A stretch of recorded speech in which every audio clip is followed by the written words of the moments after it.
Streaming live on WHITradio.org from High Tech High School in North Bergen, New Jersey, it's the WHIT Radio Black History Month special show. I'm your announcer, Ahmed, and now your host, Keaton. Good afternoon, ladies and gentlemen. You are on our Black History Month special. I myself am African American, so I take pride in the show. We got the usual squad on the set: Daniela, Kevin, Ahmad, Javier Crespo. Liz is telling me to slide to the right. Now slide to the left. Yeah. What are we doing? The cha-cha slide? No. Crisscross. And we got Liz working the board.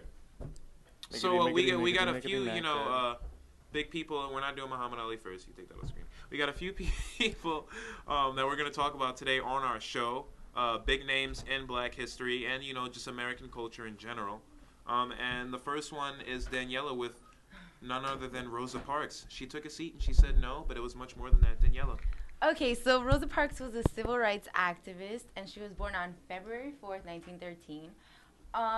She went to jail because obviously everyone knows that she didn't give up her seat on the bus, and she took a stand, and this is what started a whole new, boycott and all that.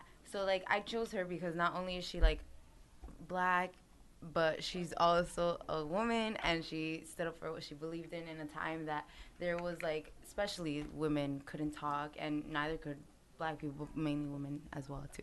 So, yeah. So, why do you like her? Because she refused. She did what she wanted to do, not what she was supposed to do. So you like her because of her rebellion? Yes. Or She stood up for what she yeah, she stood up for what she believed in. And I mean, I think that's... wording for it, right, Kev? Let's not start. Okay. So, okay. Kevin would jack... Oh, yeah. No, that's it. Really? The whole bus taking a seat thing didn't actually go down as much as people think that she sat in the front of the bus. She really didn't. She just said She sat, but it was someone else wanted her seat. I know, but the fact that they wanted her to just stand up, hey, get out of my chair. It's kind of dumb that rules like that even exist. It's just a bus. At that time, for real. Yeah. You think back, that's only close to 50 years ago. Yeah, it's not that far away. So we've made some progress, but we're getting there. A lot. No one can take my seat if I'm sitting somewhere. I can. No, you can't. Anyway, I can take that seat if I wanted to. No, you can't. But we're not going to talk about that. Kev is going into the music side of Black history with none other the blind piano man, Ray Charles. Now, you see, Ray Charles is an amazing artist, all right? Ray Charles is just one of the best, actually, because he not only was he a composer of music. He played the piano blind. I mean, this guy played everything by ear. What an amazing person. Now, to get back to the facts. Born in Georgia in 1930, Ray Charles was a legendary musician who pioneered the genre of soul music during the 1950s. Often called the father of soul, Charles combined blues, gospel, and jazz to create groundbreaking hits such as Unchain My Heart, Georgia on My Mind, and my favorite, Hit the Road, Jack. It always gets me, man. Hit the road, Jack. And don't you... All right, back no more. Hey, he died, unfortunately, in 2004 due to, drug abuse. He was very involved with heroin. And when he was younger, but he got off that, and then, I guess that had a long-term effect on him. It did, indeed. Leaving a lasting impression on contemporary music. He is just an amazing artist. He combined one of the best. Gospel with... soul and jazz, soul and jazz. And at that time, especially in the South, a lot of people didn't really agree with that. But and his music has been sampled in a lot of songs, like Kanye West, Gold Digger. There we go. Oh, for real? Yes, Ray Charles, the guy in the beginning. Oh, that's so cool. Yeah. So Ray Charles, he's pretty cool. I like the movie they made about him with Jamie Foxx. Really well played. You saw it, Kev? Yeah, of course I did. Jamie Foxx played it very well. A talented actor. I think he depicted Ray Charles perfectly. Obviously not perfectly, but very well. And it gave us an insight into Ray Charles' struggles in his life. I can respect that. And now Ahmad is going to take it into the sports side of Black history with a basketball player some of you may know, some of you may not know. I honestly didn't know, Earl Lloyd. So this is going to be an opportunity for me to learn something about Black history. Ahmad. All right, his name was Earl Francis Lloyd. He was born April 3rd, 1928, and he recently passed away on February 26, 2015. He was the first African American professional basketball player to go into the NBA.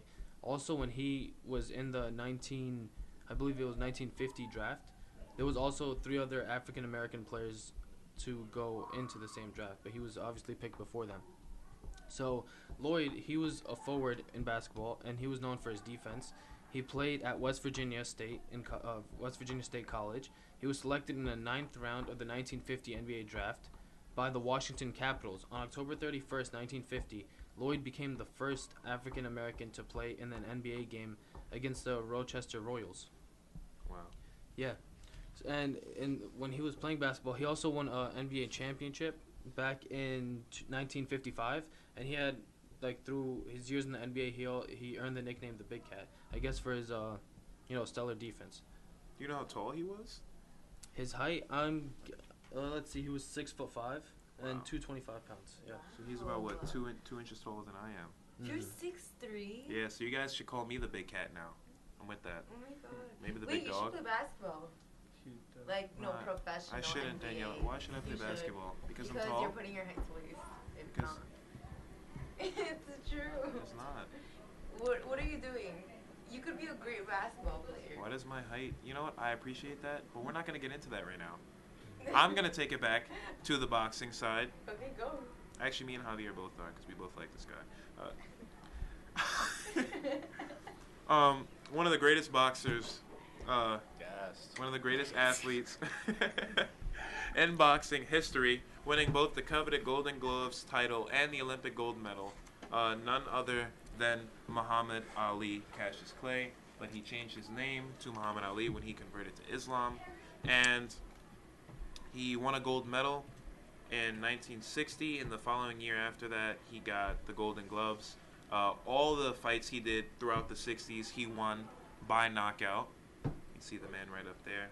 And, yeah, just seen to be one of the greatest boxers of all times. A lot of people quote him on the things he used to say before and after his interviews. He would always come out with so much energy, float like a butterfly, sting like a bee, all that stuff. But, with him being involved in Muslim and also the Vietnam War around that time, it affected his career because, they tried to get him to enlist in the army. And, of course, you can refuse, but that would mean jail time. So for a while, he was battling. Hey, Keaton, it's Mr. Meyer. It is Mr. I was what a great show. I threw the headphones on because I just wanted to jump in real quick. He brought political activism in a big way to sports, right? Yeah. Because, like you said, when they drafted him, he tried to use his religious exemption, and they threw him in jail. So essentially, I guess, when you think about the sacrifice, I guess, that he was willing to make, like, who would do that today? Who would be willing to give up the fame, the fortune, the comfort, the notoriety to literally get locked up in jail for their beliefs? To me, it makes him one of the great Americans, I think. Not only because he was an athlete, but that he was able to use that platform then to really get this message out.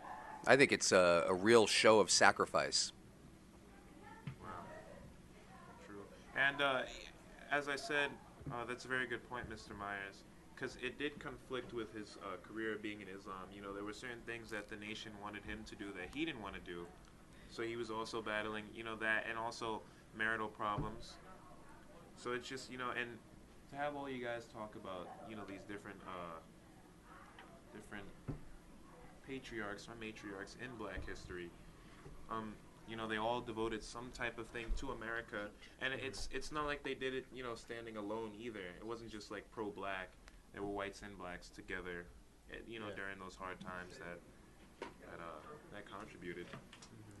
So this is just a short. Oh, you know what? Actually, is Mr. DePiero still here? Yeah, he's out here. Chris? Okay. Yeah. Because You're wanted wanted. to talk about the president. Let me host. Please let me host. I'm talking into the mic. I can hear myself, Liz. Thank you. Mr. DePiero wanted to talk about Myers. Oh, my goodness. No, he wanted to talk about Obama. He wanted to talk about Obama. Myers? Yeah. Go ahead, Chris. Here you go. I want to talk About me. Yes, Mr. Jack. Oh, no, I thought you wanted to talk about the president. Yes. President Obama. First, I don't think his importance is going to be so obvious until about 5 to 10 years after he leaves office. His impact on this country and the world is indescribable, really. If you think of, it was 8 years ago almost when he became in, and you guys were what? How old were you? 10 years old? About. Yeah. So, for me, to have a black president come in at that point, I thought it would never happen. I was so surprised. I said, it's going to be at least another 20 years, and he came along, and his message was just to, this is my personal opinion, was to bring everybody together, bring the country together, and more pride in it, and around the world, and I think he did that tenfold. I think the respect that the United States has now is back to where it was when before you guys were born, and maybe even before I was. And you voted for him? I voted for him. I voted for him twice, and very emphatically. When you compare it to the previous president and what he put this country through, and how Obama took it, I mean, he took it when it was, the car was over a cliff, and he pulled the car back over. Financially, the country is so much better right now, and the other part, the Republicans really tout themselves as financial wizards in a way. And again, this is my personal opinion. And the Democrats come in and they usually save the day. I know Bill Clinton did, and Obama came in, and I just think his importance and his influence is just going to gain as the years go on. And I'm very proud of our president, and I'm proud that I voted for him twice, and he's my favorite. I can respect that. Thank you. Obama too. So this has been our Black History Month special. My name is Keaton Jack. I am also black, and I am also a part of history, American Not history. yet. No. So together, that makes WHIT Radio, and now Ahmad, our announcer. All right, thanks for watching the WHIT Radio Black History Month special show. Tune into WHIT Radio's YouTube page for more shows. Have a good day.